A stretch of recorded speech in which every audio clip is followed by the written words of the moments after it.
Howdy folks, Brad Smith here. We'll go ahead and start the next chapter of the book, video book. It's Arizona Springtime, and this is part 2, Desert and Sea, chapter 4, Perspectives on the Desert Southwest. Escapism during high school and my early college years from the persistent melancholia took many forms, including a belief in the mythic West. I read voraciously and poured any extra time into finding early Western pioneer and newspaper accounts. I browsed every used paperback shop rack for fictional Westerns and traveled to the main branch of the extensive Chicago Public Library in search of historical and contemporary books about the West. At antique shops and large fairground shows, I found early photographs of the West, often sepia from the aged albumin process. The stereoscopic photos showed different landscapes, people, and places that were often dynamic. Photographs of crowded streets were snapshots of people living and working the myth. Landscapes were exotic, showing thunderous waterfalls in some or sky-high cactus in others. I searched in the map room of the downtown Chicago Marshall Field and Company store for old maps with labels marking vast western territorial areas terra incognita. After residing in Illinois for the first 21 years of my life, I moved with my parents, Ronald and Carol Ann, and brother, Kenton, to Arizona in the spring of 1981. Living in Arizona meant I had access to a plethora of historical documents, memoirs, photographs, and maps. I could also explore ghost towns, historical sites, and travel extensively through a new and exciting landscape. Research I conducted for decades to write his short historical pieces contributed to my appreciation of the wide variety of natural areas of the Southwest. Through reading, I found other people who had arrived here express their philosophy of the desert. These writers revealed a wide spectrum of thoughts on nature and the desert. At the very founding moments of what would become Arizona, an account by the last surviving member of the Walker Party explained the views of a pioneer towards the vast frontier. Daniel E. Connor was among the first group of miners, a miners' party, to locate valuable mineral resources and settle in the central part of the brand new Arizona territory. He saw nature as something to be conquered. Its natural resources were seen ultimately as having only monetary value. He described the moment the party arrived near what would become Prescott, Arizona. Quote, "The Walker Party reached this magnificent woodland and made its final stand for a new base of operations and felled large trees for a corral that the savages could not break in, which nearly 60 mules were for the time being kept in safety during the night. The Walker Party was insecurely tucked away in the most silent dark corner of the country and practically lost and forgotten, notwithstanding the beauty of the woodland." End quote.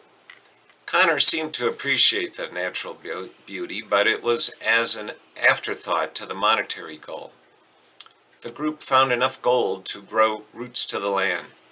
Connor remained a resident and died many years later in Arizona. He and the others, by simple reflection of most people then, and even now, were heroes in a man versus nature world that placed man as victor. The author Walter Collins O'Kane, an entomologist, wrote about entering the desert as a separate place. He saw the animals, birds, and parts of the canyon and mountainous landscapes as foreign but intriguing. The rugged and unusual landscape was home to rugged and unusual flora and fauna. He saw the wide variety of life in the desert as a cornucopia of size, coloration, and adaptation. He insisted He did not have to go very far into the desert to see these characteristics. He found there were plants surrounding him with piercing defenses. Their varied root systems grabbed every drop of precious rain once it reached the ground. Then the plant would store it one way or another to use sparingly until the next rainfall. But the desert plants then have to defend themselves against animals that want the water. Otherwise, it would be simple for all the desert animals to survive on desert plants. Spines discourage easy access to the closely held water. O'Kane also recognized the dynamic landscapes in the desert, from small sand-covered washes to broad valleys to bare outcrops of rock, as playing a role in the drama. He then emphasized the whole thing as a result of the lack of rain and concluded that rain brings life. The animals and plants are actors in the drama that allows for no transgressions and no mistakes. O'Kane's definition of desert has at its roots its aridness. Conservationist and later zoo director William T. Hornaday wrote about his participation in the first official expedition into the inhospitable and near impenetrable Pinacate region of northern Sonora, Mexico. He was co-leader of a group of scientists, and his book was written to document the trip. Even with his science background, the exoticness of the desert took him by surprise. Quote, "When you've taken the trail westward from Tucson and begin to look upon undisturbed nature, you quickly realize that the world is different. Everything is not only new, but totally strange. By the time you have walked ahead of the outfit to the summit of Robles Pass, with Tucson Mountain up on your right, you are ready to exclaim, 'This is another world.' There is not one familiar-looking rock, plant, or tree, but for the fact that the giant cacti, which stand all over the mountainsides like silent sentinels, are pale green instead of gray, they would resemble the dead tree trunks of a burned timber district. But their healthy green color and their accordion plates give them an appearance of good health and prosperity that forever removes them from the dead tree class.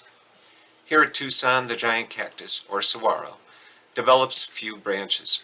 This is a strange plant, more than any other, that gives the keynote to the landscape, and that most strongly impresses upon the mind of the traveler the fact that this is another world." End quote.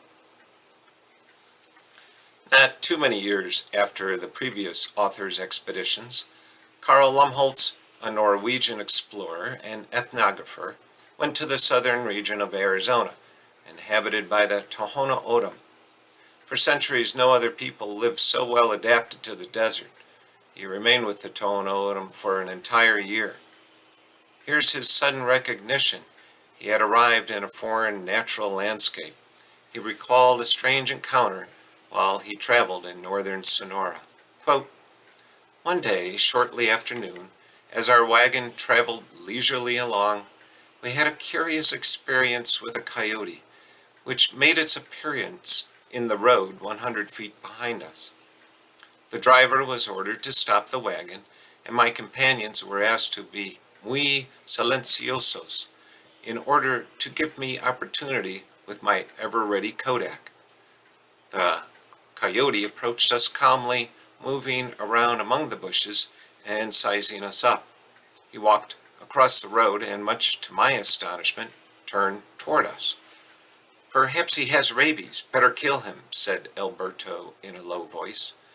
'Just wait and keep quiet,' I answered, as the coyote came nearer and nearer among the scanty trees and bushes. He passed us within 20 feet of a thin palo verde separating us, then stopped for a moment." End quote. The author's dog chased the coyote away from the wagon, but the author goes on to say, quote, "I was able to get several fair pictures of the coyote while he was in the neighborhood. How fat he was. He must have eaten many melons and watermelons." End quote. In his privately published book, author William Hamilton Nelson described an early automobile trip into the Painted Desert in northern Arizona. My biographical research dug up very little about Nelson, except he obviously was someone who appreciated the desert. Quote, "We started out from Adamana on an early November morning in a comfortable closed car driven by Mr. Harvey Smith's son, and it is quite appropriate that one whose name resembles the Smithsonian Institution should dwell where wonders abound on every hand. Harvey used to be a cowpuncher in these parts in the early days. He grew up with the desert and in it, and it is typical of the West that he has discarded the hurricane deck of a Bronco for a comfortable seat at the steering wheel. You are in a land of enchantment and wonder, and you are almost sitting on the top of the world as far as altitude is concerned, and you are actually doing it as far as scenery is concerned. You may be having a hard time in life, but as you ride on a crisp, cool November morning in the golden Arizona sunshine, you are glad you did not die last year before you had a chance to see all this. You go barreling along over the high road, and then suddenly you come to what seems to be the edge of a precipice. You are on the highland and the painted desert, and all of its polychromatic wonder spreads out before you. It is a sight for sore eyes, as far as you can see, and you can see quite a distance in this country of rarefied air and golden sunlight. An ensemble of colors, rich and beautiful beyond description, stretches out before you, league on league and mile on mile." End quote. Author Edward Abbey, in his memoir, Desert Solitaire, wrote about his experiences in and around Arches National Park in Utah during summer as a ranger there. In the introduction, he claimed he wanted to describe the desert accurately, but admitted it was an impossible task to record such an overwhelmingly complex and widespread topic. Still, he thought his words could resonate. His mastery of language is nearly unequaled as he exclaimed his reverence for the desert. During one early morning drive, with only words, he painted a color picture of the ground and sky during sunrise. The narrow road turned from dirt to rock, and he is startled when around one curve in the road he spots an ogre. It is in reality one of the myriad rock formations found throughout the West. The wind and rain-blown rocks are so varied from erosion, some take on familiar forms. He does not like the fact he saw the rock in such familiar terms. He complained that he would rather see the rock for what it is, without his own cultural bias. He wanted his memoir to have a deeper understanding of the desert. After reading that passage, I understood why Abbey is essential to the desert Southwest. He is among those that love the desert and made it okay for me to love the rough land as well. And that is the end of chapter 4, and I'll see you all again.